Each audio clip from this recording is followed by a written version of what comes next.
Too often it's a one-sided relationship when it comes to these institutions. You just go there and you just give. For example, with these tithes and offering. You give, but then when you have a financial crisis, you can't even call on the church. Jesus. Amen anyhow. Amen. And again, I'm not just talking to y'all alone. You know, I got a whole audience. You know, social media opens this. There's a lot more people here than what you see. Amen. Amen. Chapter 6 begins to deal with how the influence of the world began to affect the church. You began not to even recognize the difference. Wow. Who is the body of Christ and who isn't? There became no distinction. I did a Facebook post, I did about a year. And I put on one side a church service, how they had their lights and blah, blah, blah. Then on the other side, a crop picture, a concert, a rock concert. And upon glance, you would have not have known the difference. Wow. That was powerful. Yeah. We don't even know half the times when we go in these buildings whether or not we're in the house of God or otherwise. So anyway, so as we look to the problems that faced the first century church, I pray that we are helped in our process, being a new church plant. And my hopes is that we avoid the problems. Yes. See, a good parent would not necessarily want their child to go through everything I went through. A good parent would want that child to learn from the experience of what I went through without having to go through it themselves. I would never wish my child to understand the horrors of addiction by going through it themselves. Amen. Amen. Why? When they can just glean from my experience. Yeah. Amen. Been there, done that. Do something different. You know what I'm saying? But too often,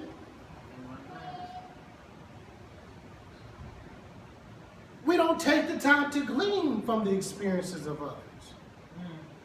We feel like we got to do it ourselves in order to get an understanding. And that's primarily because you're not honest about your experience. Wow. Wow. Wow. Your kids see through you. Oh. Jesus. You can't be coming up here doing all this, shooting, shouting, walking the house and kick the dog. They see that. Amen. They turned off by you in church because you're not the same person at home. Amen. Makes sense. Amen. Amen. But the question before us today, renewing life, and not just renewing life as a local assembly, but each one of you individually, this question is before you. And it's also the title of my message. What shall we be? How old are you, young man? 17. 17 years old. Man, I was 30 years ago. And I remember some of the aspirations I had at 17. You know, I wanted to be the youngest city council ever elected in Kansas City. I wanted that. That was one of my aspirations. I wanted to be a world-renowned artist. Those were my dreams. But oh, how I did not know what I shall be. Amen. At 17, you don't know. Got your whole life ahead of you. And I'm not just trying to point you out, I just want to use you as an example. I hope that's okay. You don't know. But I will tell you this, that there's safety in the multitude of counsel. Brother, If you want to know the effects of weed, crack, don't go through it yourself. Just come ask me. You understand what I'm saying? You don't have to experience that. Because it's not guaranteed that you'll come out. Amen. Amen. Amen. I know a whole lot of people that died. Yes. Amen. In fact, smoking the same product I smoked. Jesus. We were at the crack house together. I get a word, he had a heart attack. Wow. So it ain't guaranteed you come out. So my thing is this, don't go in. Yeah. You ain't got to worry about coming out. Amen. Amen. That's good. Yes. So we don't know what you will be. But I know you got a praying grandmama. I know she has aspirations for you. And I believe in my heart it's just for you to be all you can be. Amen. Hallelujah. Nothing more, nothing less. She's not trying to live vicariously through you. She wants you to operate on full cylinders. Yes. Full potential. Do exploits. Yes. And beyond where she's been. Am I talking right, Grandma? Okay. So. What do we do? What do we do, church, in this place of uncertainty? Because we don't know who will be next year, Amen. 5 years from now, Yeah. 10 years from now, 30 years from now.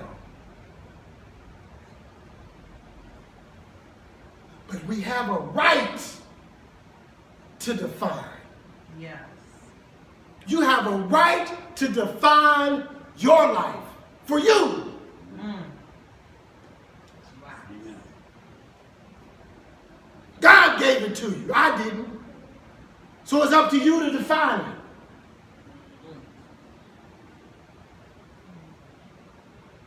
I told you how in the earlier church, here in 1 Corinthians, it's believed that the book was written 457 to 58 AD, which means this is approximately 35 years after, 25 years after Jesus had died. And it was written in the city of Ephesus, but now I want to fast forward, if you would, 40 years. And we're going to look at John this morning. Because here, John was written 40 years after Corinthians was written. So Corinthians being the first century church, the new church plant, John is now in a new era, a new fast forward. See, fast forward your life 30 years from now. I'm 30 years difference between us. You see what I'm saying? That's where John is. And son, if I could just tell you what I've witnessed in the last 30 years, Amen. Amen. a lot has happened. Not all the good. And I don't. Yeah. Okay. You are accustomed to a cell phone. Yeah. Not gonna do it. You don't know a world without one. Wow.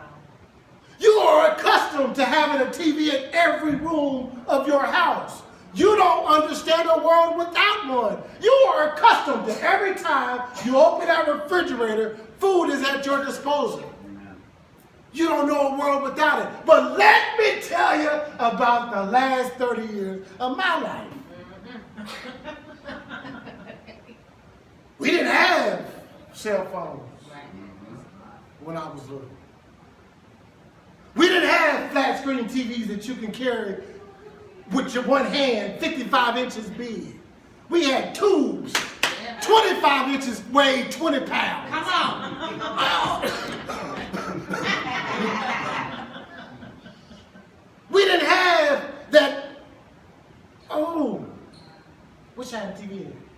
We didn't have cables connected to the back that transmitted signal waves. We used to have rabbit ears. Yeah. And some of us had hangers Come on. Aluminum foil. with a little fall on the end of it. We didn't have this device that my son wouldn't know how to turn on the TV if it wasn't for one, called a remote. Yeah. We had to get up, remember the cable boxes? and Yeah. press Yeah. each button to see what it is we wanted to watch.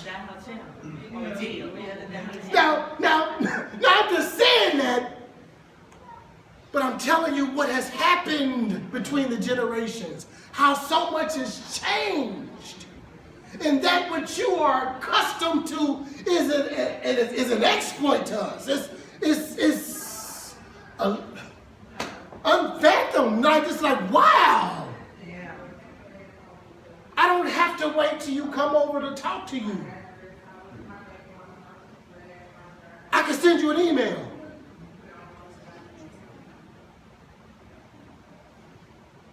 So much has changed in 30 years.